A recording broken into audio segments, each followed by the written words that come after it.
Bismillahirrahmanirrahim. Rabbi yessir wa la tu'assir, Rabbi temmim bil khair. Oh Allah, make it easy and do not make it difficult, and make it end well. Hello everyone, welcome to the 6th class of our Learning Tajweed Practically program. In this class, we'll learn the rules of Meem Sakin together, inshallah. Now, there is something interesting about this lesson. You can see this Tajweed rule under different names in Tajweed books. Lip Ifa, Shafawiyah, Ihfa of Mim.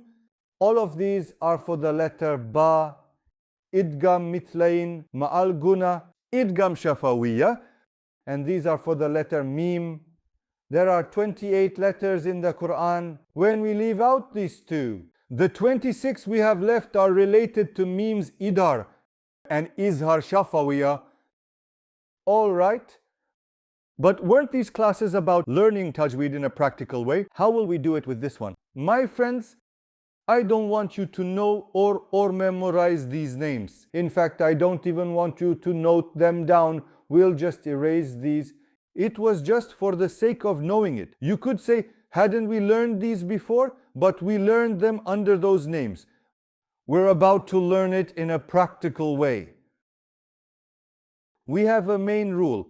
When you're reciting the Quran, if you see Meem Sakin, if Meem Sakin has a jazm on it, after that, there is always a Tajweed rule. You're reciting the Quran.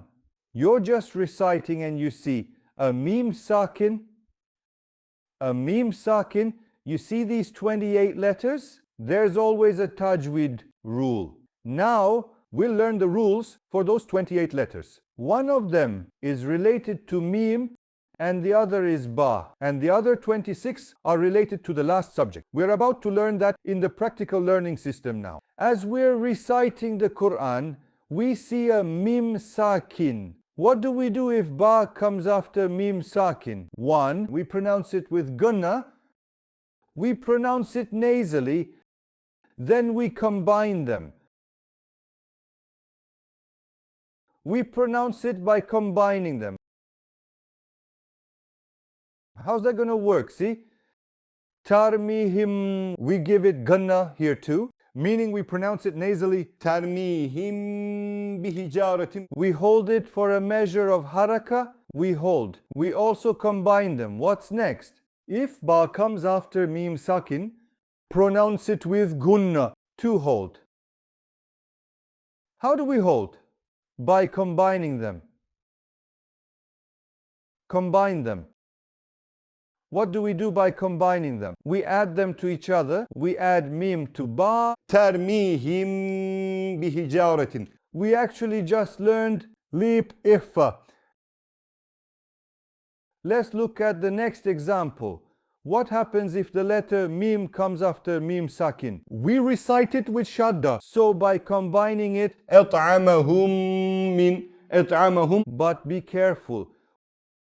What do we do here? We hold it for a measure of haraka. Recite it with Gunna. Hold it, meaning give it Shadda. Give it Shadda. Combine. At'amahum min ju'in. You can recite it like this. These are examples from the Quran. Okay, what about the others? What happened to these two? We use them like this. It's not hard at all. You're reciting the Quran and you see Meem Sakin. What do you do if you see the letter Ba or Meem after it? You recite it by holding and combining them. Tarmihim bi at'amahum min ju'in. Both are applied the same way. But what happens if a letter that's not Ba or Meem comes after Meem Sakin? We recite it as it is, without doing any holding or Gunna, and that goes for the 26 letters we have left. وَلَا أَنْتُمْ عَابِدُونَ. See? Recite it as it is. Did I hold, combine, or recite anything with Shadda? No. وَلَا أَنْتُمْ عَابِدُونَ مَا أَعْبُدُ. Just like in this example. وآخر دعوانا أن الحمد لله رب العالمين.